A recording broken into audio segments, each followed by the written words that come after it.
हरे कृष्ण कृष्ण कृष्ण हरे हरे, हरे राम राम राम हरे हरे। हरे कृष्ण। आप सभी भक्तों का हार्दिक स्वागत है आज की श्रीमद् भागवतम की इस कक्षा में। स्वागतम सुस्वागतम। और हम चर्चा कर रहे हैं श्रीमद् भागवत के तृतीय स्कंद के 9वें अध्याय पर। इस अध्याय का नाम है सृजन शक्ति के लिए ब्रह्मा द्वारा स्तुति। तो जल्दी से हम रिकैप करते हैं, हमने क्या पढ़ा था। हमने पढ़ा था कि ब्रह्मा जी भगवान विष्णु का बड़ा सुंदर दर्शन कर रहे हैं। सबसे पहले तो ब्रह्मा जी की उत्पत्ति हुई भगवान विष्णु के नाभि से। भगवान विष्णु की नाभि से सुंदर कमल नाल निकली, उसमें एक कमल का पुष्प हुआ, उस पुष्प के ऊपर ब्रह्मा जी की उत्पत्ति हुई। और ब्रह्मा जी शुरुआत में बड़े परेशान थे, बड़े हैरान थे, कहाँ से आया हूँ, क्या करना है। फिर उन्होंने तपस्या की भगवान की। जब भगवान की तपस्या करी तो उनको ज्ञान हो गया, हृदय में उनको भगवान दिख गए, भगवान विष्णु। जब हृदय में भगवान दिख गए तो आंखें खोली और कमल के नीचे देखा तो साक्षात भगवान विष्णु लेटे हुए हैं। बड़ा सुंदर उन्होंने डिस्क्रिप्शन दिया था पिछले अध्याय में। भगवान विष्णु ने ये पहना है, उन्होंने ये कर रखा है। और शेषनाग जी का भी वर्णन आया था कि शेषनाग जी के सिर पे सुंदर मुकुट लगे हुए हैं, मणियाँ हैं। तो इस प्रकार से अब ब्रह्मा जी जो हैं उनको पता लग गया मेरी उत्पत्ति किस लिए हुई है, मुझे सृजन करना है। और सृजन करने के लिए रिक्वायर्ड इंटेलिजेंस और रिक्वायर्ड जो भी उनको एनर्जीज़ हैं, जो भी चीज़ की आवश्यकता है, जो भी वस्तु की आवश्यकता है, उसके लिए ब्रह्मा जी प्रार्थना कर रहे हैं भगवान विष्णु से। तो ये जो अध्याय 9वां अध्याय है, इसमें हम पढ़ेंगे कि ब्रह्मा जी ने संसार को बनाने से पहले भगवान विष्णु से क्या प्रार्थना की थी, ताकि क्लियर हो जाए कि भैया ब्रह्मा जी सेपरेट नहीं है। देखो, जो भी देवी देवताओं के उपासक है ना, वो गलत नहीं है, देवी देवताओं की उपासना कर सकते हैं। मगर देवी देवताओं को भगवान विष्णु से बढ़कर समझना या भगवान विष्णु से अलग समझना, ये अपराध है, ये नाम अपराध है, दूसरा नाम अपराध।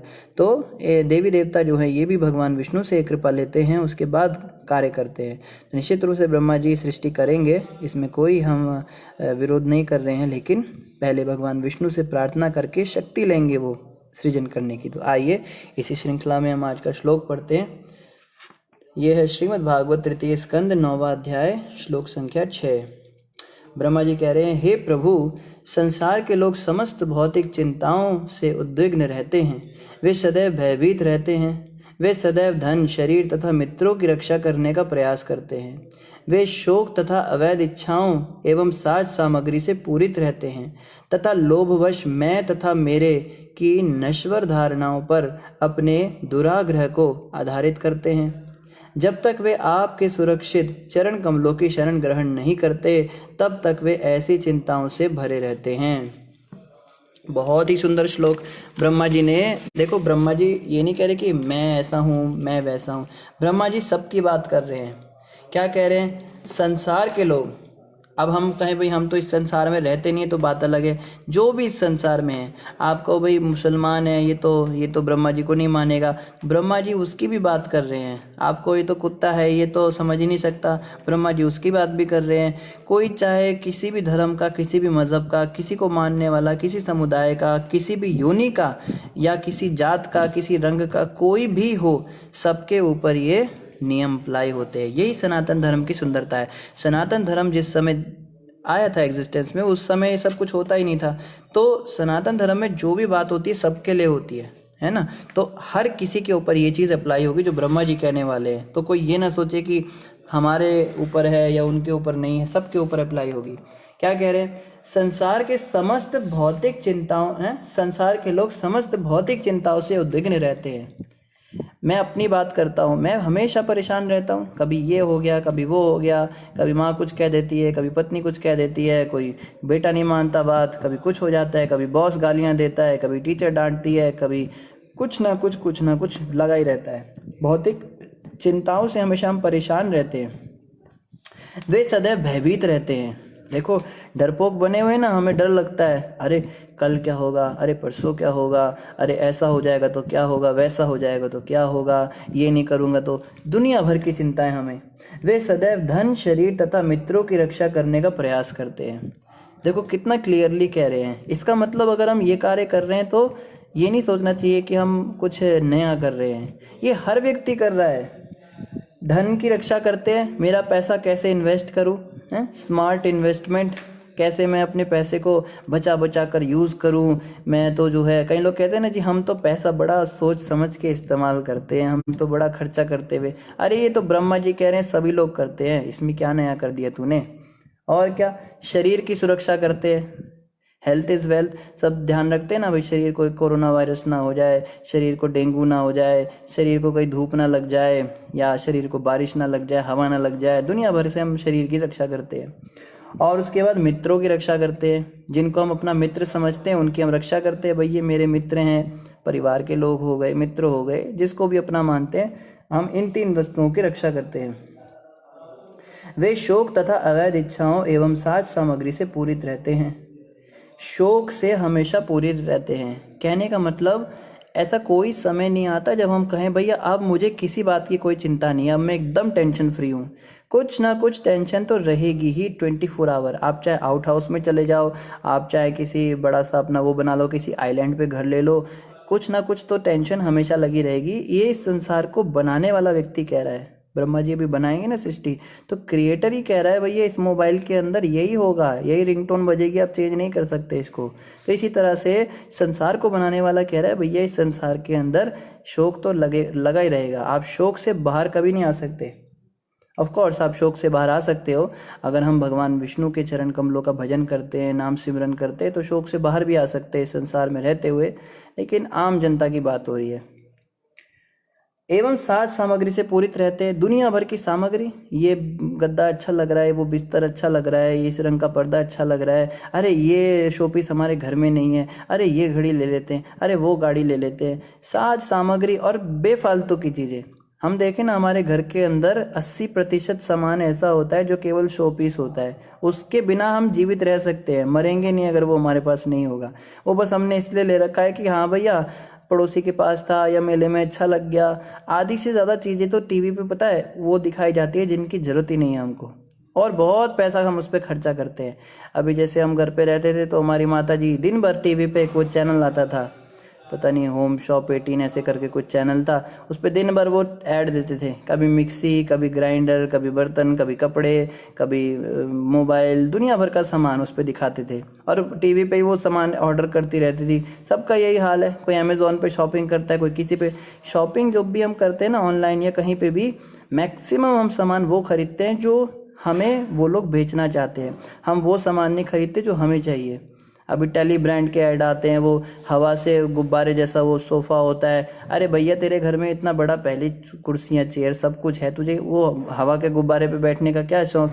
वही है ना, दिखाते हैं तो हमारे दिमाग में आता है इसके बिना मैं कैसे रह रहा हूँ, और पूरा दिखाएंगे देखो इस पर इतना मज़ा आ रहा है, इस पर ऐसा करते हैं। तो नाना प्रकार की जो साज सामग्री हमारे पास होती है वो बेकार की होती है, और ब्रह्मा जी यहाँ पे कह रहे हैं इससे हम लोग पूरित रहते हैं, बेफालतू के सामान से। तथा लोभवश मैं तथा मेरे की नश्वर धारणाओं पर अपने दुराग्रह को आधारित करते हैं। हमारा जो दुराग्रह है, आग्रह का मतलब क्या होता है, आग्रह मतलब इच्छा करना, ये चाहिए वो चाहिए, ऐसा करना है वैसा करना है, दुनिया भर की बात। ये जो दुराग्रह है मतलब मैं और मेरेपन से सारे दुनिया की जो कष्ट, जो भी गंदी चीज़ें, मतलब जैसे झगड़ा होता है, कुछ भी शुरू होता है, सबसे पहले मैं और मेरापन आता है। भाई मेरा घर है, तुम कैसे आ गए, मेरे गेट के बाहर तुमने गाड़ी कैसे लगा दी, मेरी लड़की को तुमने ऐसा कैसे बोल दिया, तुम्हारी लड़की ने, उसको तमीज़ नहीं है क्या है, मेरा ये है, मेरा कुत्ता है, इसको तुमने कैसे देख लिया, मेरे कुत्ते पर तुम्हारे कुत्ते ने क्यों भौंक दिया, मेरी गाड़ी को तुमने स्क्रैच क्यों लगा दिया। हर चीज़ मेरेपन पे आधारित होती है। अगर ये मैं और मेरापन निकल जाए ना, ये संसार स्वर्ग बन जाएगा, कोई समस्या नहीं होगी, सब कुछ मैं और मेरे से शुरू होता है यहाँ पर। जब तक वे आपके सुरक्षित चरण कमलों की शरण ग्रहण नहीं करते तब तक वे ऐसी चिंताओं से भरे रहते हैं। तो ब्रह्मा जी ने साफ बता दिया यहाँ पर, ऐसा ज़रूरी नहीं है कि हर व्यक्ति दुखी रहे, परेशान रहे, ये तो जनरल लोगों के लिए है कि भैया शोक तो है इस संसार में, परेशानी तो रहेगी। लेकिन ब्रह्मा जी ने एक सूत्र भी दे दिया कि जो भगवान विष्णु के चरणों की चरण कमलों की शरण ग्रहण करते हैं वो ऐसी चिंताओं से कभी भी मुक्त मतलब परेशान नहीं होते। तो कहने का वही मतलब है, ले देकर वही बात आ जाती है। इस महामंत्र का जप करना है सबने, हरे कृष्ण कृष्ण कृष्ण हरे हरे, हरे राम राम राम हरे हरे। इस महामंत्र का अगर हम जप करेंगे तो कोई भी शोक, कोई भी परेशानी हमको इतना प्रभावित नहीं कर पाएगी, उसका प्रभाव बड़ा कम हो जाता है। अयोध्या प्रभु क्या कह रहे हैं? प्रभु जी यहाँ एक संशय है, अभी तो सृष्टि हुई नहीं है, तो ब्रह्मा जी कैसे लोगों की स्थिति बता रहे हैं? तो अयोध्या प्रभु, ये ऐसे होता है जैसे अभी गर्मी आई नहीं है, या अभी तो गर्मी का मौसम चल रहा है, बरसात चल रही है, अभी सर्दी नहीं आई है, लेकिन तो भी हमें पता होता है भाई स्वेटर निकाल लो, जर्सी खरीद लो, सर्दी आने वाली है, शॉल ले लो। अब कोई कहे सर्दी तो आई नहीं अभी तक, तो कैसे पता चला? तो यहाँ पे ये बात आती है कि इससे पहले भी सर्दी आई थी, और जिन लोगों ने वो देखी थी वो उसके द्वारा जो उनको एक्सपीरियंस हुआ, जो अनुभव हुआ, उसके आधार पर कहते हैं भैया इस बार भी ये होगा, तुम पहले से तैयारी करके रखो। तो ब्रह्मा जी पहली बार तो सृष्टि कर नहीं रहे हैं, या पहले ब्रह्मा नहीं है। ये ब्रह्मा जी जो हैं इनका भी बेशक जन्म हुआ है, लेकिन इससे पहले भी कई बार सृष्टियाँ हो चुकी हैं, और ये सारा का सारा दिव्य ज्ञान जो है ये स्वयं भगवान विष्णु के दर्शन के द्वारा स्वतः प्राप्त हो जाता है। जब भगवान ब्रह्मा जी ने विष्णु जी का हृदय में ध्यान किया था, उसी समय उनको ये सारा ज्ञान आ गया। तो इससे पहले भी सृष्टि हुई थी, उसमें ये सब हुआ था, उसके आधार पर ब्रह्मा जी जो हैं ये स्तुति कर पा रहे हैं। हम पहले भी देखते थे, जैसे ध्रुव महाराज थे, 5 साल का बालक ध्रुव महाराज भगवान विष्णु को प्रसन्न करने के लिए चला, और भगवान विष्णु प्रसन्न हो भी गए उनकी तपस्या से। अब जब भगवान विष्णु सामने खड़े हो गए, तो ये रूल है कि जब भी भगवान सामने आते हैं तो उनकी स्तुति करनी होती है, जैसे अभी ब्रह्मा जी कर रहे हैं। तो वो तो 5 साल का था, किसी गुरुकुल में तो गया नहीं था, उसको तो स्तुति करनी भी नहीं आती थी, शास्त्र पढ़ने नहीं थे, मगर कुछ बोलना चाह रहा है, कोशिश कर रहा है, पर बोल नहीं पा रहे, समझ नहीं आ रहा क्या बोलूं, कुछ सीखा ही नहीं। तब भगवान विष्णु ने क्या किया, बड़े प्रेम से अपना शंख जो है उनके गाल पे लगाया, टच किया, तुरंत उनको सारे वैदिक ज्ञान हो गया। तो बड़ी सुंदर उन्होंने स्तुति करी भगवान विष्णु की। तो विष्णु की कृपा से ही जो है ये स्तुति करने की शक्ति प्राप्त हुई ब्रह्मा जी को भी। तो यहाँ पे जो है ऐसा बताया गया कि भगवान विष्णु के चरणों की हमें शरण ग्रहण करनी चाहिए, तभी हम दुख का निवारण कर सकते हैं। वरना भैया इस दुनिया में सुखी करने के लिए ना बहुत सारे एडवर्टाइजमेंट मिलते हैं, क्रीम लगा के सुखी हो जाओगे, शराब पी के सुखी हो जाओगे, हैं सोफे, हवा वाले सोफे पे बैठ के सुखी हो जाओगे, या एक्सरसाइज मशीन खरीद लो, ये बेल्ट खरीद लो, स्लिम बेल्ट, इसको पहन के मोटे पतले हो जाओगे, फिर तुम बड़े सुखी हो जाओगे। अरे जो पहले पतले हैं उनको जाके पूछो ना, पतले लोगों से, भाई तू सुखी है क्या? कहेगा नहीं नहीं, पतला तो हूँ लेकिन लंबा नहीं हूँ। लंबे लोगों के पास जाओ, पतले लंबे लोगों के, तू सुखी है? कहते नहीं पैसा नहीं है। पैसे वाले के पास जाओ, वो कहेगा हाँ मैं गोरा नहीं हूँ। गोरे के पास जाओ, हाँ मेरी जॉब नहीं है, मेरी माँ नहीं सुनती, मेरा कुछ ना कुछ सबको दुखी है भैया। ये केवल दिखावे हैं, ये एडवर्टाइजमेंट जितने भी होते हैं मीडिया पे, सोशल मीडिया पे, टीवी पे, इंटरनेट पे, या दुकानों पे, मॉल्स में, आजकल तो मॉल्स का ज़माना चल रहा है ना, शॉपिंग मॉल के अंदर जाते हैं, वहाँ पे जो नई खरीदने की चीज़ें हैं वो भी जो है डिस्प्ले पे आती हैं। तो हमें लगता है कि इससे हम सुखी हो जाएंगे, बट ये सुख जो है मिलता नहीं इन चीज़ों से। सुख तो कहाँ है? सुख तो भगवान विष्णु के चरणों में है, इसमें हम जाना नहीं चाहते। आजकल हम देखते बच्चे लोगों को बोलो भैया थोड़ा भक्ति किया करो, भजन किया करो भगवान का, ये सब चीज़ें टाइम पास है, इसकी ज़रूरत नहीं है हमको, हम तो है मोबाइल ख़रीदेंगे, हम तो टीवी चलाएंगे। ये सब करने से कोई सुखी थोड़ा ना होता है, सुख तो राम भजन में। पर ये बातें जो है इनको समझ में नहीं आती हैं। आगे यहाँ पे क्या बताया जा रहा है? हे प्रभु, वे व्यक्ति जो आपके दिव्य कार्यकलापों के विषय में सर्व मंगलकारी कीर्तन तथा श्रवण करने से वंचित हैं, निश्चित रूप से वे अभागे हैं और सद्बुद्धि से विहीन हैं। तो ब्रह्मा जी एक तरह से डांट लगा रहे हैं या गाली दे रहे हैं, बड़े वैदिक और बड़े सभ्यता की तरीके से जो है लताड़ रहे हैं हमको। क्या कह रहे हैं? जो आपके दिव्य कार्यकलापों के विषय में सर्व मंगलकारी कीर्तन और श्रवण करने से वंचित हैं, यानी कि भगवान के विषय में जो सुनना नहीं चाहते, भगवान का नाम जपना नहीं चाहते अपने मुंह से, जो केवल संसारिक विषयों को सुनना चाहते हैं, उनको न्यूज़ बड़ी अच्छी लगती है। जैसे पहले भी हमने बताया था, एक बूढ़े बाबा जी थे, ज़्यादा बूढ़े नहीं थे, 50-60 साल के थे, तो हम उनके घर में रहा करते थे, मकान मालिक थे।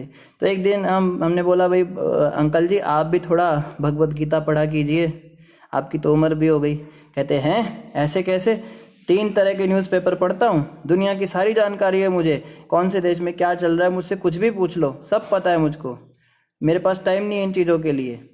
तो कहने का मतलब क्या, उसको न्यूज़ में बड़ी अच्छी लग रही है, देश विदेश की सबकी जानकारी उसको है, ये नहीं पता उसके हृदय में कौन बैठा है, वो शरीर है या आत्मा है। तो इस प्रकार से हम देखते हैं लोगों की स्वाभाविक रुचि जो है भगवान के विषय में है नहीं। इसीलिए हमको क्या करना पड़ता है, प्रचार करना पड़ता है। देखो अगर कोई व्यक्ति प्रचार करता है ना, जो व्यक्ति भगवान से विहीन है, जो संसार को ही अपना घर बनाए बैठा है, उसी में रमा हुआ है, उसी में रचा पचा हुआ है, एकदम आनंद ले रहा है। आनंद तो क्या ले रहा है, परेशान ही हो रहा है एक तरह से। ऐसे व्यक्ति को जाके अगर हम भगवान के विषय में बताते हैं और जैसे तैसे उसको भगवान विष्णु की कथा सुनने में रुचि दिला देते हैं, भगवान विष्णु का नाम जपने में रुचि दिला देते हैं, ये सबसे बड़ा कार्य है। भगवान कृष्ण गीता में कहते हैं, जो प्रचारक है वो मुझे सबसे अधिक प्रिय है, उससे अधिक प्रिय ना तो कोई हुआ है ना होगा। क्यों भैया इतने प्रिय क्यों है भगवान को? कोई पूछे। देखो ना, अब कोई व्यक्ति भगवान अपने पिता से, कोई जैसे बेटा है, कई बार ऐसा होता है हम देखते बच्चे जो है घर से भाग जाते हैं क्योंकि पिता पसंद नहीं था। पिता ने थोड़ा सा अंकुश लगा दिया बच्चे की भलाई के लिए, बेटा घर छोड़ के भाग गया। अब घर छोड़ के भागा तो बाहर अब शराब पीना, मांस खाना, गलत काम करना, गलत हरकतों में लग गया, चोरी करना, यही सब तो करते। रेलवे स्टेशन पे चला गया, भीख मांग रहा है या फिर चोरी कर रहा है, ये सब सीख रहा है। अब कोई एक अच्छा आदमी है, उसने उस बच्चे को पहचान लिया, भाई ये तो फलाने आदमी का बेटा है, इसका बाप तो इतना बड़ा करोड़पति है और ये यहाँ पे क्या काम कर रहा है। तो इस तरह से जब वो आदमी उस बच्चे को मिला तो उसने कहा, भैया तो यहाँ क्या कर रहा है, तेरा बाप वहाँ पे तेरे लिए इतना परेशान हो रहा है, कहाँ मेरा बच्चा चला गया, चल वापस घर चल। अब वो कहता है मैंने नहीं जाना, पापा अच्छे नहीं हैं। वो फिर उसको समझा रहा है, भाई तेरे पापा बहुत अच्छे हैं, तुझे ऐसा लगता है तेरे पिताजी तुझसे प्यार नहीं करते, मगर वो तेरे से बहुत प्यार करते हैं। तो जब उसको वो प्रचार कर रहा है, अपने पिता के पास जा, अपने पिता की शरण ग्रहण कर। तो अगर मान लो वो बच्चा उसके कहने पर अपने पिता के पास जाने को राज़ी हो जाए तो पिता कितना खुश होगा, होगा नहीं होगा? दो रास्ते हैं उस आदमी के पास, या तो उसको कुछ पैसे वैसे दे दे, चल ठीक है क्या पिता के पास जाना, छोड़, तेरा बाप तो ऐसा ही है, मुझे भी पता है, ले तू 500 रुपये 1000 ऐश कर, 3-4 दिन तो तेरे आराम से कट जाएंगे, बाकी अंकल को फ़ोन कर दियो, मैं तेरे साथ हूँ। या तो ये तरीका है, या क्या करेगा, 2 थप्पड़ मारेगा उसको, चल अभी अपने पिता के पास, ज़्यादा तेरा दिमाग ख़राब हो रहा है, यहाँ पे क्या काम कर रहा है ये सब, तू करोड़पति बाप का बेटा होकर, सारी जायदाद तेरी है। अब उसको ज़बरदस्ती लेकर जाए घसीट कर। तो दोनों ही केसेस में क्या, पिता तो खुश तब होगा जब उसके बेटे से उसको मिलाओगे। तो इस संसार के अंदर जो लोग हैं ना, वो 100-50 रुपये देने वाले होते हैं। कोई 500 रुपये दे जाता है, हाँ भैया ये यूज़ कर लो, ये क्रीम यूज़ कर लो, हाँ जी थोड़ा मेडिटेशन कर लो, थोड़ा योगा कर लो, थोड़ा मन अच्छा हो जाएगा, संसार में और अच्छे से रहो, और अच्छे से भोग करो। या फिर कोई सामग्री दे देगा, कोई जॉब लगा देगा, कोई खाना खिला देगा, कोई कंबल बांट देगा, कोई अनाथ आश्रम बना देगा। मतलब इस संसार के अंदर कंफर्टेबल कैसे रह सकते हो। जैसे उस आदमी ने 150 रुपये दे दिए, 500 रुपये दे दिए, भाई आराम से रहो। तो अगर आपने अनाथालय बना दिया, हॉस्पिटल बना दिया, वृद्धाश्रम बना भी दिया मान लो, तो कितने दिन चलेगा? इस एक जन्म में रह जाएगा, उसका कर्म तो खराब है, उसको तो भोगना ही पड़ेगा ना। अगले जन्म में किसी और देश में जन्म हो जाएगा, वहाँ जाके थोड़ा ना उसकी मदद कर पाओगे। तो ये लोग वही हैं जो 150 रुपये देने वाले अंकल हैं। और प्रभुपाद जी जैसे संत या गुरु महाराज जैसे जो संत हैं, जो पधारते इस दुनिया के अंदर और हमको कहते कृष्ण को समर्पण करो, छोड़ो सारे काम धंधे, ये उन अंकल के समान हैं जो पिता के पास ले जाने की कोशिश करते हैं। मगर स्वाभाविक रूप से हम सब अपने पिता की शरण ग्रहण नहीं करना चाहते। हम सोचते नहीं हमें यहीं पर रहकर मज़ा करना है, पापा के पास नहीं जाना है। लेकिन वो समझाते नहीं बेटा कोशिश करो। यही बात यहाँ पे ब्रह्मा जी कह रहे हैं। कीर्तन, श्रवण कीर्तन का क्या मतलब होता है? कीर्तन मतलब प्रचार करना। कीर्तन का मतलब कीर्तन भी होता है, भजन कीर्तन भी होता है। प्रभुपाद जी कहते थे प्रचार इज ऑल्सो कीर्तन। जब हम किसी को भगवान के विषय में उपदेश देते हैं, भाई पिता तुम्हारे कितने अच्छे हैं, चलो उनके पास वापस, ये भी कीर्तन है। और इस कीर्तन से भगवान बहुत खुश होते हैं। और श्रवण यानी भगवान के विषय में सुनना। जो लोग भगवान के विषय में सुनेंगे नहीं तो आगे बोलेंगे कैसे? फिर क्या होता है ना, देखो भारत में एक बड़ी बीमारी है, हमको, मेरे अंदर भी है ये। हम ना अपने आप को बड़ा ज्ञानी समझते हैं, हमें लगता है हमें बहुत शास्त्रों का ज्ञान है और मारते हैं ज्ञान अपना, ये वो सब ऐसा है, निराकार है, सब एक है, वो है, ये है, आत्मा परमात्मा सब बोल देते हैं मिक्स खिचड़ी बना के। जो थोड़ा बहुत इधर उधर से सुना है हर व्यक्ति, देखो भारत ऐसा देश है, यहाँ पे भगवान के विषय में तो रिक्शे वाला भी बोल देता है। मतलब जिसने कुछ नहीं पढ़ा, जिसको अपना नाम लिखना भी नहीं आता ना, वो भी कुछ ना कुछ बोल ही देगा। लेकिन सब उल्टा पुल्टा बोलते हैं। भगवान के विषय में ठीक जानकारी तो किसी को भी नहीं है। शास्त्र किसी ने पढ़े नहीं, गीता किसी ने पढ़ी नहीं, बोलेंगे हाँ जी गीता में लिखा है कर्म ही पूजा है। उसको पूछो भाई कहाँ लिखा है, जरा दिखा दे गीता। ये नहीं पता जी, पर पता है बस कर्म ही पूजा है, ले लेंगे बस, कुछ भी मारेंगे। प्रभुपाद जी कहते थे आप सबसे मेरी हाथ जोड़कर विनती है। प्रभुपाद जी ने एक अपने लेक्चर में कहा हिंदी में, भारत के अंदर। आप सबसे मेरी हाथ जोड़कर विनती है, कृपया करके जो जानते हो सब भूल जाओ, जितना ज्ञान सुना है, जितना तुमको पता है, सब कुछ भूल जाओ, और चैतन्य महाप्रभु ने जो कहा है कृपया करके उसको स्वीकार करो, उस दर्शन को मानो, गीता भागवत के अनुसार चलो, जो तुम जानते हो ना पुरानी बातें उसको भूल जाओ। तो जब हम प्रचार करने निकलते हैं ना, तो हम अपनी उल्टी पुल्टी बातें निकालने लगते हैं मुँह से, जो हमारे दिमाग में गंद भरा हुआ है। लेकिन प्रभुपाद जी ने कहा है हमें पहले शास्त्रों को श्रवण करना है, इसलिए कीर्तन से पहले श्रवण की बड़ी महिमा है। जब हम प्रामाणिक स्रोत से सुनते हैं, भागवत से, गीता से सुनते हैं, भाई है क्या, सही बात क्या है, ये सुनने के बाद फिर जब हम प्रचार करते हैं तो वास्तव में हम प्रचार करते हैं। नहीं तो फिर यही बड़े दुनिया भर के कथावाचक घूम रहे हैं। आप जाइए, किसी की भागवत सप्ताह में 10 लाख रुपए का भागवत हो रहा है, कोई 7 लाख रुपए का भागवत हो रहा है, कोई 70 लाख का भी भागवत करता है। इनकी कथाओं में हज़ारों लोग जाते हैं, थोड़ा नाचते हैं, गाते हैं, मन बहला के वापस आ जाते हैं, जीवन में कोई प्रभाव नहीं। कथा करने वाला भी ऐसा ही है, सुनने वाला भी ऐसा ही है। प्रामाणिक स्रोत से जो व्यक्ति कथा कर रहा है वहाँ से सुनना बहुत ज़रूरी है। इसलिए टीवी चैनल पे हम चलाते हैं ना, हम कुछ भी सुन लेते हैं, हम कहते हैं जी हम तो बड़ा, हमारे घर में तो बस सारा दिन यही सब चलता रहता है। भैया इतना नहीं सुनना, हमें सेलेक्ट करके सुनना है, कहाँ से सुनना है। जैसे इस विषय में एक और बात भी भागवत में आती है कि दूध जो होता है, दूध पीने से शरीर एकदम अच्छा होता है। गाय का दूध हो तो कहना ही क्या, अमृत होता है, वो तो हमारे शरीर के लिए बहुत अच्छा होता है। लेकिन जिस दूध में सांप ने अपनी जीभ स्पर्श कर दी हो, वही दूध जानलेवा हो जाता है, फिर वो जहर बन जाता है, उसको पीते ही आदमी मर जाएगा। इसी तरह भगवान की कथा तो निश्चित रूप से काम, क्रोध, लोभ ये सब खत्म करने वाली होती है। इन कथाओं का श्रवण करने से हमारा हृदय निर्मल शुद्ध होता है। लेकिन यही कथाएं जब किसी विषयी व्यक्ति के द्वारा बोली जाती हैं, जिसके मन में इच्छा है, जो सकाम है, जो कथा कर रहा है किसी मोटिव से, ऐसे व्यक्ति से कथा सुनने से यही कथा, यही कृष्ण कथा हमारे हृदय के अंदर के विकारों को बढ़ा देती है। वही कृष्ण कथा, वही कृष्ण की रासलीला काम वासना बढ़ाएगी, क्रोध बढ़ाएगी, गुस्सा बढ़ाएगी, ये चीज़ें और उल्टा बढ़ जाती हैं हमारी। इसलिए हमें बहुत ध्यान रखना होता है, किसी से भी हमें जो है नहीं सुननी होती, हमें कथा प्रामाणिक स्रोत से सुननी चाहिए। अशोक जी से पहले वैकुंठ प्रभु कुछ कह रहे हैं। वैकुंठ प्रभु कह रहे हैं, मैं और मेरा, तू और तेरा है माया का घेरा, ये कांटा खटक रहा है। बिल्कुल सही, गुरु महाराज का बड़ा अच्छा भजन है ये। यही कांटा खटक रहा है, मैं और मेरे के चक्कर में सारा संसार जो है ये अटक रहा है, अपने माथों को पटक रहा है, जगत में लटक रहा है, गुरु महाराज कहते हैं ना। और अशोक जी क्या कह रहे हैं, गुरु जी अक्षय पुण्य के बारे में बताएं। अक्षय पुण्य, अक्षय का मतलब होता है जो कभी क्षय नहीं होता, जो कभी ख़त्म नहीं होता, उसको अक्षय कहते हैं। और पुण्य का मतलब अच्छे काम। तो जिस कार्य को करने से ऐसा कुछ बन जाता है कि हमें रेगुलर बेसिस पे पुण्य मिलता ही जाता है, कभी ख़त्म ही नहीं होता वो पुण्य, उसको अक्षय पुण्य कहते हैं। ये अक्षय पुण्य जो होते हैं ये भी संसार से हमें बांधने वाले होते हैं। हमें तो ना पुण्य चाहिए ना पाप चाहिए, हमें तो बस भक्ति चाहिए भगवान की। आपको पता है पुण्य भी अच्छे नहीं होते। हमको लगता है ना कि पाप गंदे होते, पुण्य अच्छे होते, पर पुण्य जो होते हैं ना, अभी जैसे मैंने 2 लाख लोगों को खाना खिलाया पूरे जीवन में, मान लो, अब मुझे 2 लाख लोगों से खाना खाना भी पड़ेगा, क्योंकि उनका कर्म बन गया, उन्होंने कर्म ले लिया। या फिर क्या होगा, अगर उनसे नहीं भी खाना पड़ा, मान लो मुझे पुण्य मिल गया, तो उस पुण्य के प्रभाव से मेरे साथ कुछ अच्छा होना चाहिए। 2 लाख लोगों को खिलाने की वजह से 2 लाख अच्छी चीज़ें होनी चाहिए। अब इन अच्छी चीज़ों को भोगते भोगते अगर मान लो मेरी मृत्यु हो गई 1 लाख पर, तो जो बकाया 1 लाख है ना, उसको भोगने के लिए मुझे दोबारा माँ के गर्भ में जाना पड़ेगा, 9 महीने उल्टा लटकना पड़ेगा, सारी यातनाएं भुगतनी पड़ेंगी गर्भ की। इसको समझना है। पुण्य को भोगने के लिए भी संसार में आना पड़ता है, वो भी बड़ा कष्टप्रद है। इसलिए पुण्य भी हमारे लिए अच्छा नहीं, पाप भी हमारे लिए अच्छा नहीं, हमें बस भक्ति करनी है। ठीक है, जब हम भक्ति करते हैं भगवान की, तो उसका ना अच्छा फल बनता है ना बुरा फल बनता है। भक्ति से तो क्या होता है, भक्ति से बस भगवान की प्रसन्नता होती है, उसको भक्ति कहते हैं।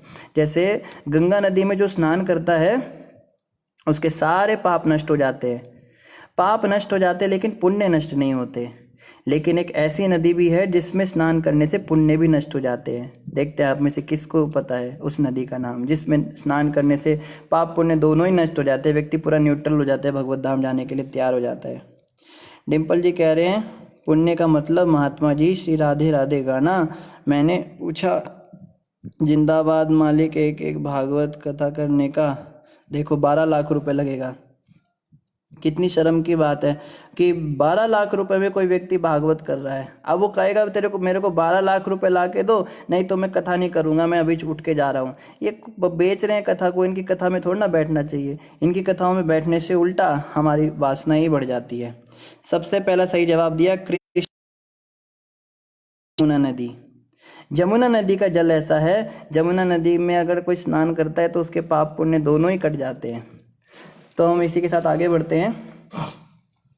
आगे कहा जा रहा है, हे प्रभु, हाँ, तो जो लोग भगवान के श्रवण और कीर्तन से वंचित रह जाते हैं वे निश्चित रूप से अभागे हैं और सद्बुद्धि से विहीन हैं। They are duffers, they are idiots, they are mental. अगर इंग्लिश में इसका ट्रांसलेशन किया जाए यही मतलब बनता है। ब्रह्मा जी बिल्कुल कह रहे हैं जो भगवान विष्णु का श्रवण और कीर्तन नहीं करता वो पागल है। वे तनिक देर के लिए इंद्रिय तृप्ति का भोग करने हेतु अशुभ कार्यों में लग जाते हैं। वो सोचते हैं बस थोड़े समय का सुख मिल जाए, कुछ इंद्रिय भोग मिल जाए, उसके लिए दिन रात पाप करते हैं, गंदे गंदे काम करते हैं। आप देखो ना, सुबह से लेकर शाम तक गधे की तरह आदमी मेहनत करता है, उल्टे काम करता है, झूठ बोलता है, सच बोलता है, मक्कारी करता है, चोरी करता है और लोगों की रिश्वतखोरी करता है, हक मारता है लोगों के। किस लिए? रात को पत्नी के पास जाकर उसके कदमों में सारे उसके चरणों में चढ़ाएगा उन नोटों की गड्डी को, पत्नी सुख देगी, कुछ खाना बना के खिलाएगी, अच्छी अच्छी बातें करेगी। पत्नी के सामने अगर पैसे नहीं रखेगा तो पत्नी लथाड़ेगी, तुम किसी काम के नहीं हो, तुम बस हरे रामा हरे कृष्णा करते रहते हो। अच्छा तुमने काम लिया है, परेशान कर दिया तुमने मुझे, बगल वाले को देखो, उसको देखो। या अगर स्त्री है तो वो भी पाप कर्म करती है, वो भी सारे उल्टे पुल्टे काम करेगी। नहीं तो पति कहेगा कैसी औरत से शादी हो गई, इसको ना ये आता है ना वो आता है, ये तो शराब भी नहीं पीती है, तुम तो कैसी वो, तुम देखो बाकी हमारे दोस्त हैं उनकी पत्नियां जाकर सबके साथ में ड्रिंक करती हैं, वो करती हैं, तुम कुछ भी नहीं करती हो, तुम नॉनवेज भी नहीं पकाती हो मेरे लिए, तुमसे शादी करके परेशान हो गया हूँ। तो हम देखते हैं कि पति को पत्नी को खुश करने के लिए या बॉस को खुश करने के लिए या अपने बच्चों को खुश करने के लिए, प्रभु जी अपने बच्चों के लिए तो पाप कर रहा हूँ ना, अपने लिए थोड़ा ना कर रहा हूँ। अपने बच्चों के लिए आदमी गलत काम करता है, अरे तू किसी के लिए भी गलत काम कर, अंत समय पे जब यमदूत आएंगे ना तो ये बच्चे पत्नी पति कोई साथ नहीं जाएगा, उस समय अपना कर्म साथ जाएगा भैया। अब इन जिनके लिए इतना पाप कर्म किया ना, ये तो उसको भोगेंगे जो तुमने उसको दिया, लेकिन जो पाप का फल होगा, देखो संसार में भी सुखी नहीं रह पाए, जीवन भर भी मेहनत करते रहे गधे की तरह, मरने के बाद भी यमदूतों के डंडे। ये होता है एक गृहमेदी का हाल। इसलिए हमें भक्त बनना है, हमें इन चीज़ों को समझना है और ये मैं और मेरा का जो चक्कर है, ये जो काटा खटक रहा है, इससे हमें दूर रहना है। महापात्रा जी क्या कह रहे हैं? गुरु जी मैंने सुना है अर्जुन जी का 12 नाम है, इतना नाम क्यों है जी, थोड़ा बताइए। 12 नाम नहीं है, ऐसा नहीं है कि उनका नामकरण करते समय 12 नाम दिए गए थे, वो ना उनके कर्मों के आधार पर नाम पड़ जाते हैं। 12 नाम उनके तो खाली भगवत गीता में भगवान कृष्ण ने बोले हैं, उसके हिसाब से आप बता रहे हैं। जैसे कौन्तेय बोल दिया, कौन्तेय मतलब जो कुंती का बेटा उसको कौन्तेय बोल दिया, या महाबाहु बोल दिया जिसकी बाजुओं में बड़ी जान है, बाहुबली है जो, उसको महाबाहु बोल दिया। धनंजय बोल दिया, धनंजय मतलब जिसने राजसूय यज्ञ के समय पे धन बड़ा एक्सपर्ट तरीके से फंड कलेक्शन किया था, जो फंड कलेक्शन में एक्सपर्ट होते हैं पैसा इकट्ठा करने में, उनको धनंजय कहते हैं। तो कृष्ण भगवान अलग अलग बात बोलने के लिए उसके अलग अलग नाम बुलाते हैं, तो ये ऐसा ही था। आगे यहाँ पे बताया जा रहा है, तो अशुभ कार्यों में जो है लग जाते हैं ऐसे लोग। हे महान कर्ता मेरे प्रभु, देखो ब्रह्मा जी क्या कह रहे हैं विष्णु जी को, मेरे प्रभु ये सभी दीन प्राणी निरंतर भूख प्यास शीत कफ तथा पित्त से व्यग्र रहते हैं। हम लोगों के लिए क्या कह रहे हैं? ये दीन प्राणी, हमको दीन कहा जा रहा है कि हम बड़े भिखारी हैं, हम बड़े दुखी लोग हैं, दुखियारे लोग हैं। ब्रह्मा जी भगवान विष्णु के आगे कह रहे हैं। हम तो समझते हैं ना, हम तो बहुत बड़े हवेली में बैठे, हम तो बड़े काम के, हमें बड़ा पैसा। प्रभु जी आप हमें दीन मत बोलो, दीन तो ब्रह्मा जी ने उनके लिए कहा होगा जो सड़कों पे फुटपाथ पे सड़ रहे हैं। हमारी तो बड़ी बड़ी कोठी है, हमारी तो बड़ी बड़ी फैक्ट्रियाँ हैं, या हमारा तो बहुत बड़ा हॉस्पिटल है, हमें तो दीन नहीं कहना चाहिए इनको। देखो फिर ब्रह्मा जी दीन क्यों कह रहे हैं हमको? क्योंकि ये प्राणी निरंतर भूख और प्यास से परेशान है। देखो कोई कितना भी पैसे वाला हो ना, कितना भी अमीर हो, वो कुछ ऐसा तो अपना जुगाड़ नहीं कर सकता ना शरीर में कि उसको भूख प्यास लगनी बंद हो जाए। जब तेरे को भूख रोज लग रही है, तू रोज खाना मांगता है, मेरे को खाना दो, मुझे पानी दो, मांग रहा है ना, तो तू मांगता ही तो हुआ, तू भिखारी नहीं है तो क्या है? मांगने वाले को भिखारी कहते हैं। भूख प्यास तो तेरे को लगती है, खाना पीना तो मांगेगा ही ना डेली, तो दीन तू है, मान इस बात को। कितना भी तू बड़े घर में हो, तेरे को भूख प्यास तो लगेगी। शीत, ठंड भी लगेगी, ठंड में तू कंबल मांगता है, कंबल दे दो, बीमार हो गया तो दवाई दे दो। कफ और पित्त, जब कफ जो है परेशान करता है, पित्त कभी पेट में एसिडिटी हो जाती है, बीमारियों से व्यग्र हैं, ये व्यग्र रहते हैं, हमेशा परेशान रहता है, ये सब परेशानी तो करता है ना। भूख प्यास कोई अच्छी चीज़ थोड़ा ना है। जब याद कीजिए वो दिन जब बहुत भूख लग रही थी और कुछ खाने को मिल नहीं रहा था, बहुत परेशान, या गर्मियों के बड़े दिन थे और पानी आसपास था नहीं और आप बाहर कहीं गए हुए थे और आप ढूंढ रहे थे पानी की एक बूंद मिल जाए, तो उस समय पे हमारी असलियत हमारे सामने आती है कि हाँ, हम दीन हैं, हम परेशान हैं। इन पर कफ युक्त शीत ऋतु, भीषण गर्मी, वर्षा तथा अन्य अनेक क्षुब्ध करने वाले तत्व आक्रमण करते रहते हैं। तो हमारे ऊपर आक्रमण तो हो रहा है, कभी तो बहुत ठंड हो जाती है, कभी बिल्कुल गर्मी हो जाती है, ये हम पे आक्रमण करते हैं। हालांकि हम कितने भी एसी लगा लें, कितने भी कूलर लगा लें, हम चाहें अपने घर में कितना भी कंबल और ये सब लगा लें, हीटर लगा लें, मगर तो भी हम परेशान हैं। देखो, कंबल ओढ़कर हमें लगता है हम रिलैक्स हैं, बट एक्चुअली में वो हमारी ओरिजिनल पोजीशन नहीं है। हम चाहते हैं हम ऐसे ही रह के रिलैक्स रहें। हमें खूब सारे कपड़े लगाने, सॉक्स पहनना, जुराब पहननी, ये जूते डालने, टोपियाँ डालनी, ये कितना कुछ पहनना पड़ता है सर्दियों में। इसका मतलब ये परेशानी की बात तो है ना, परेशान तो होना पड़ता है। ब्रह्मा जी कह रहे हैं इन पे आक्रमण तो होता रहता है प्रभु। आगे क्या कह रहे हैं?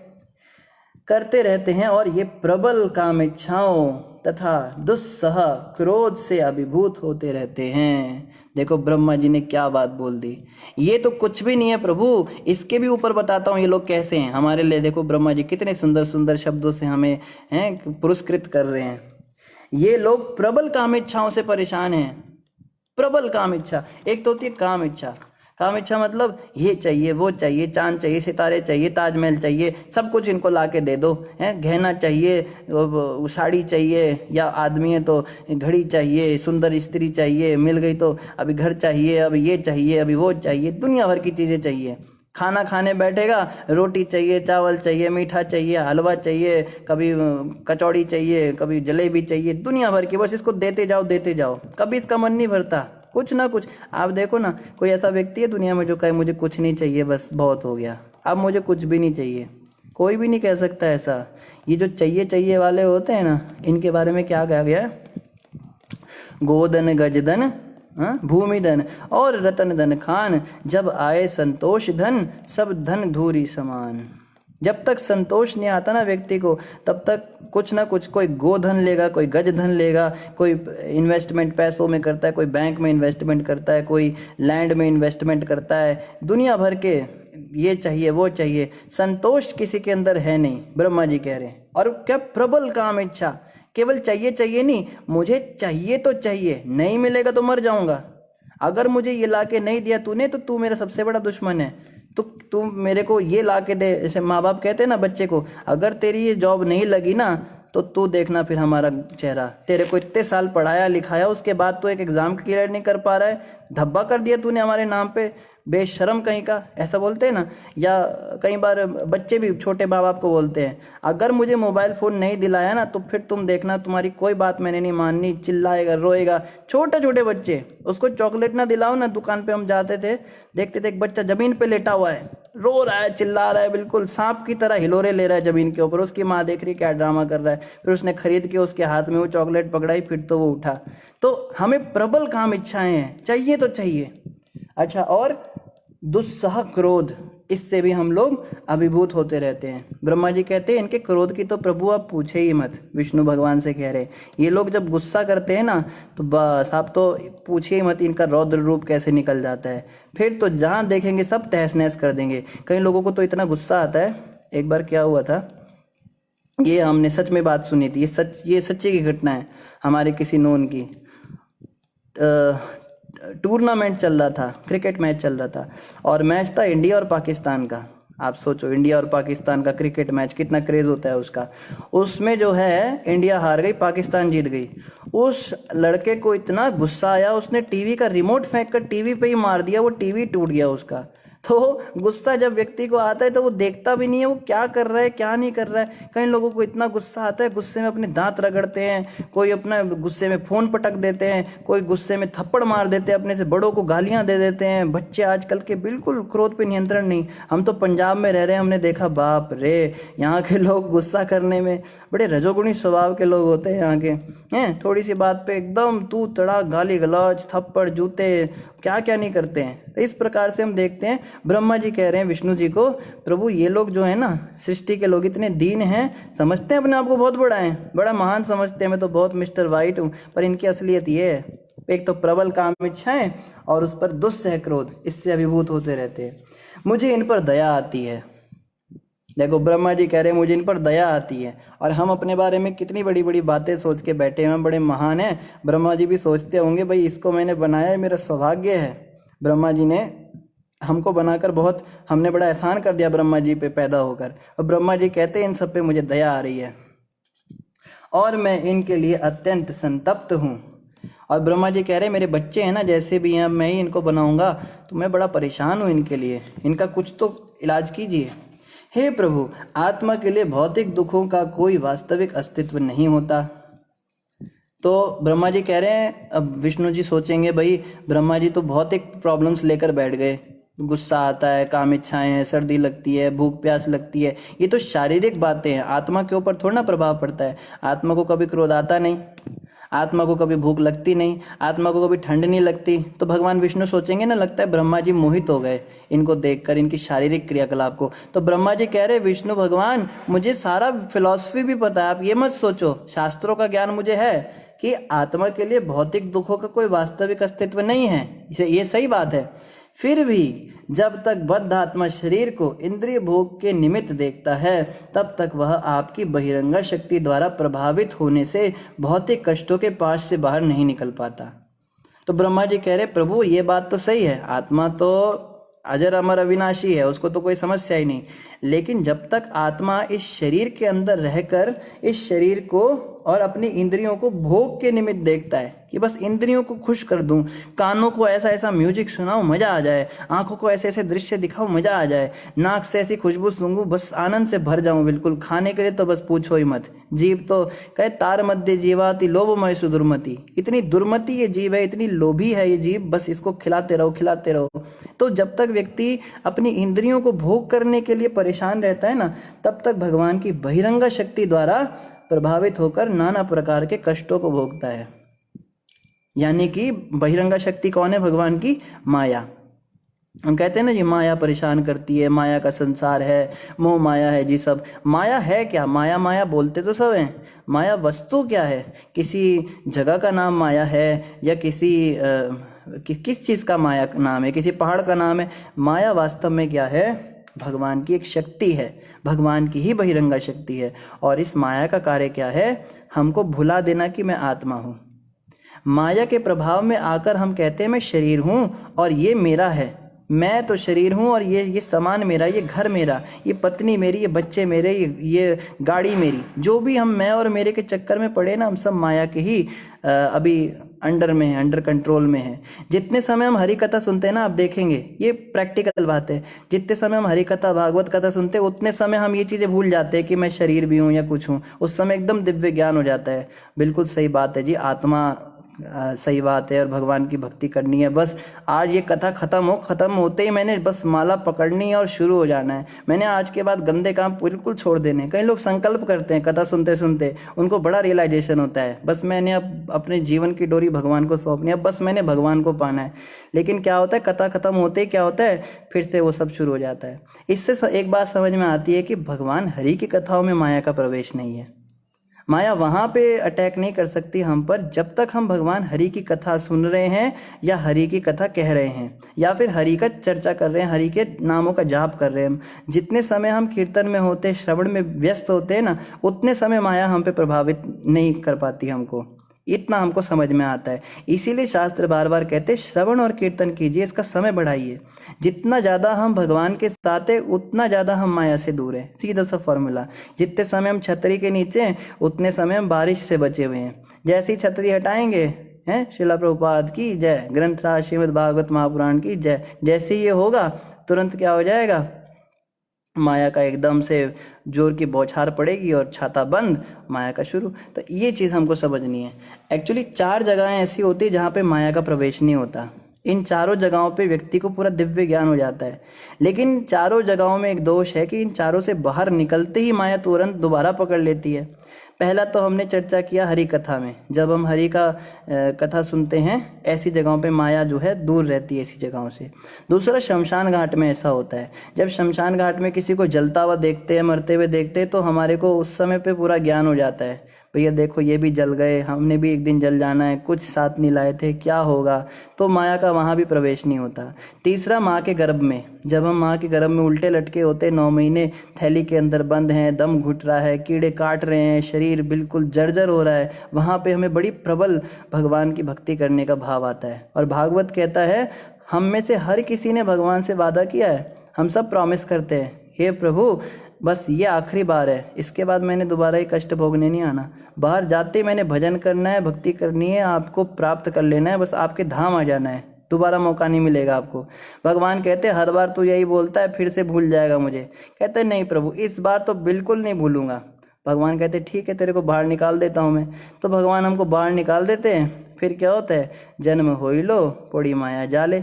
एक भक्ति विनोद ठाकुर महाराज का बड़ा सुंदर भजन है, पे चर्चा करने का मन करता है पर फिर भागवत हमारा रह जाएगा। तो यही है भजन का मतलब सार कि अलग अलग जो है कष्ट जब हम भोगते हैं माँ के गर्भ में, उस समय पे भी हमको माया का याद नहीं आता। और चौथी जगह जो है वो है जब हमें बड़ी जानलेवा बीमारी हो जाती है, लाइलाज बीमारी, जैसे किसी को पता लगे अचानक से कि वो कोरोना पॉजिटिव हो गया, तुरंत भगवान का ध्यान, आत्मा परमात्मा सब दिमाग में शुरू हो जाता है। अरे प्रभु बचा लो, बस एक मौका दे दो मुझे भक्ति करने का, बहुत समय बर्बाद कर दिया, अब लगता है समय बचा नहीं, थोड़ा समय दे दो, मैं पक्का भजन करूँगा, ये करूँगा वो करूँगा, दुनिया भर के वादे करता है। तो लेकिन जैसे उससे बाहर निकलता है इन चारों से, तुरंत माया फिर से पकड़ लेती है।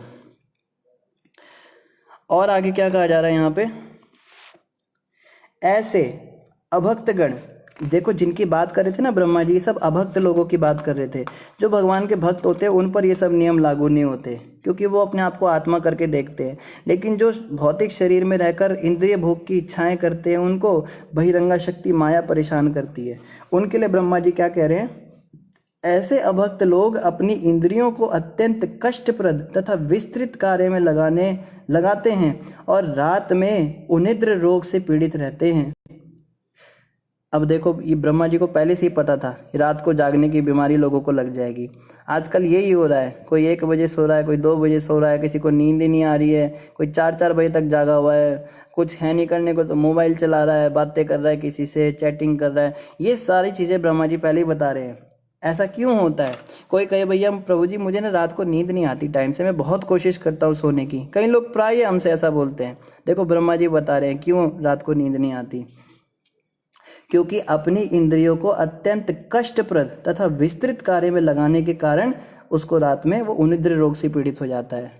जब हम अपनी सेंसेस को, अपनी इंद्रियों को बड़े कष्टप्रद कार्यों में लगाते हैं, बहुत ज़्यादा नाइट शिफ्ट, डे शिफ्ट कर रहे हैं, या जैसे आर्मी की नौकरी होती है उसमें बड़ा फिजिकल लेबर कराते हैं, या कोई मजदूर वर्ग का होता है, चलो मजदूर का तो इतना काम नहीं होता, बीच बीच में उसको राहत मिलती है। कोई ऑफिस में बैठा है, कोई सोचे भाई फिजिकली मैं इतना मेहनत नहीं करता, मैं तो एसी में बैठा रहता हूँ, मेंटली प्रेशर में है वो, मेंटल प्रेशर बहुत ज़्यादा होता है, कई बार फिजिकल प्रेशर से भी ज़्यादा होता है।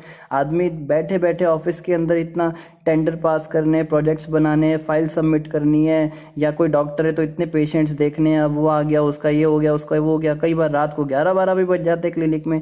तो ऐसी स्थिति में क्या होता है, जब बहुत कष्टप्रद कार्य हम अपनी इंद्रियों से करते हैं, ऑफ कोर्स ये भक्ति की बात नहीं हो रही, जो भक्ति में ऐसा करेगा उसका तो उत्थान ही होगा।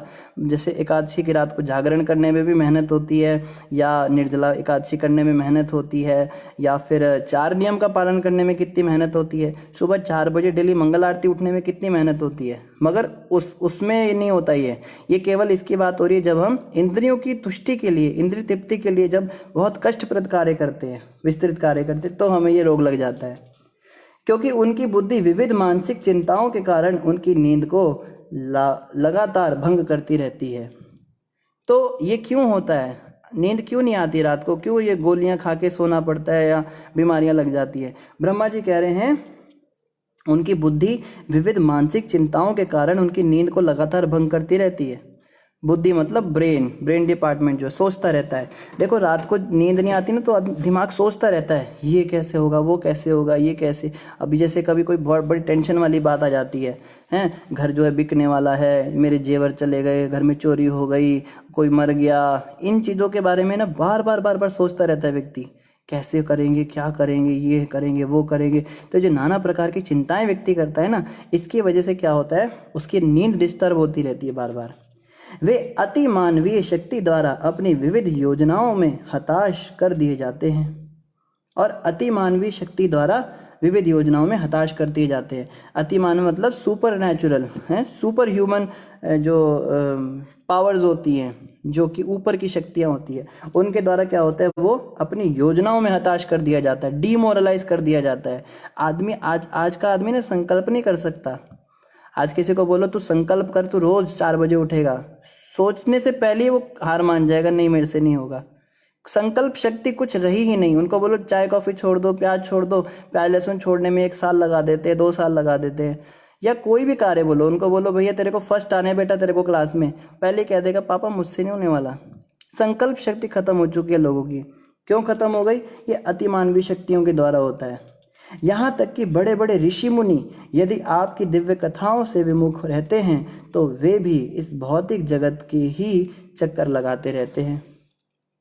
तो ऐसा नहीं सोचना कोई बहुत बड़ा ऋषि मुनि बन गया, बहुत बड़ा पोइट बन गया, बहुत बड़ा साइंटिस्ट बन गया। ऋषि मुनि मतलब आजकल के साइंटिस्ट जो होते हैं, एथीस्ट होते हैं, ये लोग जो हैं, ये भी अगर भगवान के विषय में नहीं सुनते तो ये भी संसार के चक्कर लगाएंगे। इससे समझ में आता है कि साइंटिस्ट होना बुरा नहीं है, डॉक्टर होना बुरा नहीं है, या केमिस्ट होना बुरा नहीं है, टीचर होना बुरा नहीं है, प्रिंसिपल होना बुरा नहीं है, बिजनेसमैन होना बुरा नहीं है। बुरा तो बस ये है कि अगर हम भक्त नहीं हैं और ये सब हैं तो बुरा है। लेकिन अगर ये सब काम करते हुए हम भक्ति भी कर रहे हैं, हम भक्त भी हैं, भगवान का नाम जप भी कर रहे हैं, उनका भी ध्यान कर रहे हैं, उनमें मान रहे हैं, भगवान में, भागवत गीता इन चीज़ों में मान रहे हैं और महामंत्र का जप कर रहे हैं, तो ठीक है, उसमें समस्या नहीं। जैसे चैतन्य महाप्रभु के लीला में एक मुकुंद दत्त थे, वो पेशे से डॉक्टर थे, राजवैद्य थे, वो तो राजा के वैद्य थे। क्या मतलब उसका, कोई जैसे बहुत मतलब नेशनल डॉक्टर जिसको घोषित कर दिया जाए, हाँ भाई सब इससे सलाह लेना आप लोग, कुछ भी करने से पहले डेली उसका टीवी पे प्रोग्राम आए, ऐसे थे मुकुंद दत्त जी। तो प्रोफेशन आप कुछ भी चूज़ कर सकते हो, ज़रूरी नहीं सबके सब सन्यासी ब्रह्मचारी बन के घूमेंगे, लेकिन भक्ति करनी है भैया, भक्ति से कोई कॉम्प्रोमाइज़ नहीं। कोई कहे भाई हमारे जॉब ऐसी है प्रभु जी, इतने घंटे जॉब में देने पड़ते हैं, हमें भक्ति करने का टाइम नहीं मिलता, तो ऐसी जॉब को लात मार के भगा देना चाहिए। बिल्कुल क्लियर होना चाहिए, मनुष्य जीवन मिला ही भक्ति के लिए है, जॉब करके भगवान नहीं मिलने वाले, भगवान तो भक्ति से मिलेंगे। तो जॉब कोई ऐसी ले लो जो जिससे मिनिमम बेसिक नीड्स पूरी हो जाएं, जीवन बस चलता रहे, मरे ना, भूखे ना मरे, मैं भी भूखा ना रहूं, साधु ना भूखा जाए, इतना हो जाए बस, और भक्ति में समय देना ज़्यादा से ज़्यादा, ये हमें प्रयास करना चाहिए। आगे क्या कह रहे हैं? कविता माता कह रही मुझे भी रात को नींद नहीं आती प्रभु जी। हाँ माता जी, यही समस्या है। हमने एक्चुअली ये आजकल का ना ज़माना ही ऐसा है, जॉब और बहुत ज़्यादा प्रेशर होता है शरीर पे या मन पे, बड़ा स्ट्रेस होता है हमारे, इस वजह से हमें नींद नहीं आती। नींद उसको आती है जो टेंशन फ्री होता है। हमको ना कुछ टेंशन है, इसका मतलब हमें इस पे काम करना चाहिए, कहाँ पे हमको समस्या आ रही है। हाँ जी, मैं तो कुछ ऐसा कुछ नहीं सोचती प्रभु जी, कविता माता कह रही है। क्या नहीं सोचती माता आप? तो वैकुंठ प्रभु की फरमाइश आई है, 1-2 लाइन सुनानी है, उसी भजन की सुनानी है प्रभु जी। मैं और मेरा, तू और तेरा, है माया का घेरा, ये कांटा खटक रहा है, ये कांटा खटक रहा है। भजले प्राणी रे अज्ञानी, 2 दिन की जिंदगानी, वृथा क्यों भटक रहा है, वृथा क्यों भटक रहा है।